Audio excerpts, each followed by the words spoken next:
Et bonjour Louise Bernard. Et bonjour. Antoine Janton, bonjour. Salut Philippe, bonjour à tous. Antoine, au sommaire de votre journal des médias. La mort d'une des conseillères du CSA, Michèle Léridon. 2 nouvelles séries sur TF1 ce soir, série américaine, ce sera notre focus programme. Et puis la vente au rabais de 2 anciens géants du numérique. Mais d'abord, les audiences avec vous Louise Bernard, qu'ont regardé les Français hier soir. Alors c'était le même programme télé sur les chaînes principales, mais pas le même classement, vous allez le voir. C'est France 2 qui est arrivé en tête avec la suite de sa série Meurtre au paradis.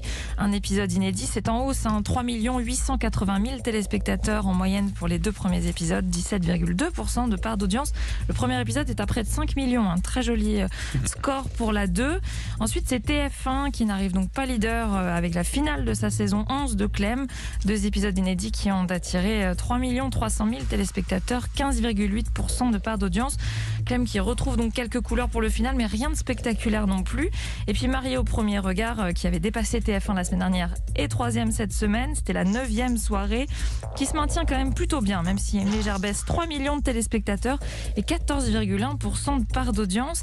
À noter sur W9 une très belle performance pour le film d'action Raid. 1 650 000 téléspectateurs, 7,3%, ce qui fait de W9 un large leader de la TNT. Culture Média. Le journal des médias avec vous Antoine Janton, avec à la une la mort soudaine de l'une des membres du CSA, Michèle Léridon. Elle s'est éteinte hier à l'âge de 62 ans. Michèle Léridon, journaliste, avait fait la quasi-totalité de sa carrière à l'agence France Presse, l'AFP, dont elle avait été directrice de l'information. Elle avait été la première femme nommée à ce poste. Elle l'a occupé pendant 5 ans, de 2014 à 2019, avant de rejoindre le CSA, le Conseil supérieur de l'audiovisuel. Une institution qu'elle a marquée de son empreinte, écrit le CSA dans un communiqué ce matin. Nous avons joint son président il y a quelques minutes. Roch-Olivier Mestre, ému, lui rend hommage. Une très grande émotion, le sentiment d'avoir perdu une amie chère.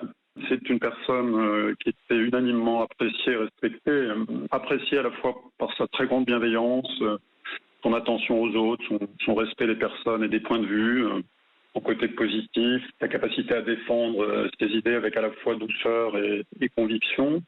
Et puis c'est quelqu'un qui était très respecté par sa rigueur professionnelle, son parcours exemplaire et son éthique de grande journaliste.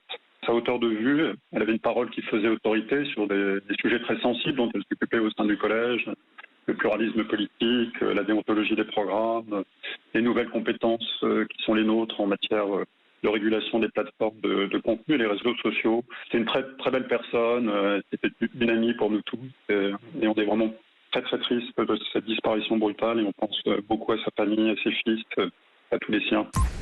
Roch-Olivier Mestre, le président du CSA. Autre disparition dans le monde des médias, celle du fondateur de Jeune Afrique. Béchir Ben Ahmed, il est mort à 93 ans des suites du Covid-19. Jeune Afrique, c'est un journal qu'il avait créé en Tunisie en 1960, devenu le magazine de référence sur l'Afrique francophone, parfois d'ailleurs surnommé le 55e État d'Afrique. Un magazine autour duquel il avait créé un groupe de presse qui compte parmi ses titres aujourd'hui La Revue, un bimestriel d'actualités internationales.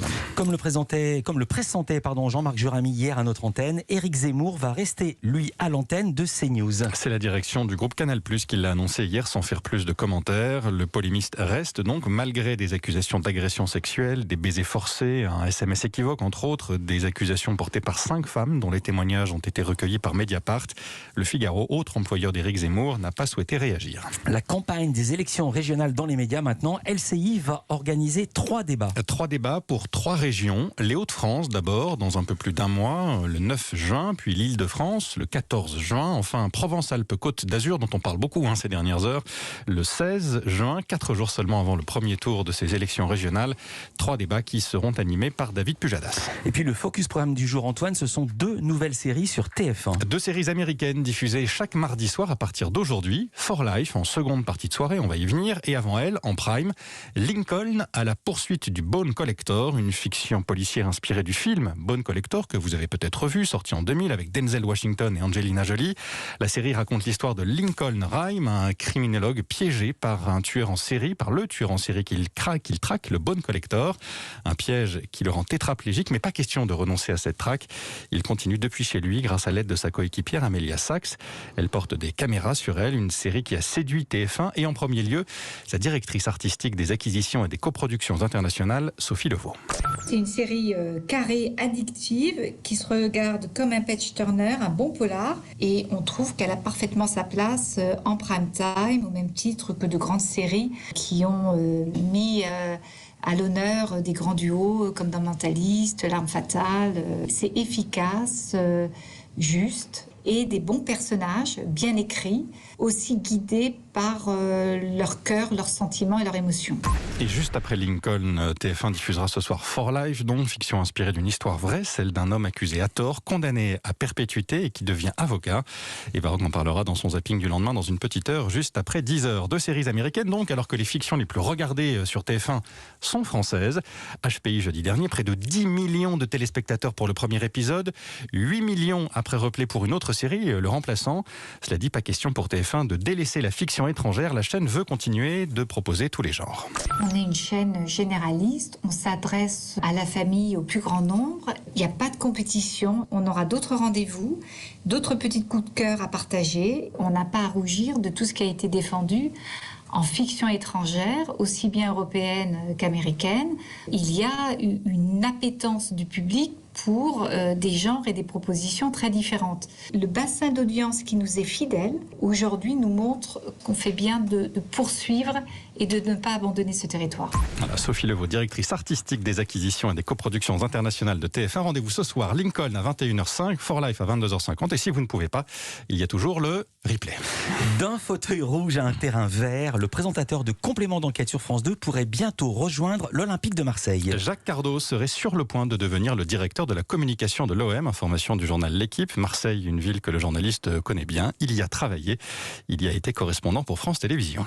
Et puis on va parler de 2 marques numériques parmi les plus puissantes des années 90. Eh bien, Yahoo et AOL viennent d'être vendus. Vendus, bradés même, disent certains, à un fonds d'investissement, Apollo Global Management. Montant de l'opération, 5 milliards de dollars, 4 milliards d'euros. 5 milliards, c'est beaucoup. Ça va. Certes, mais c'est bien moins que le prix auquel les avait achetés le désormais ex-propriétaire Verizon.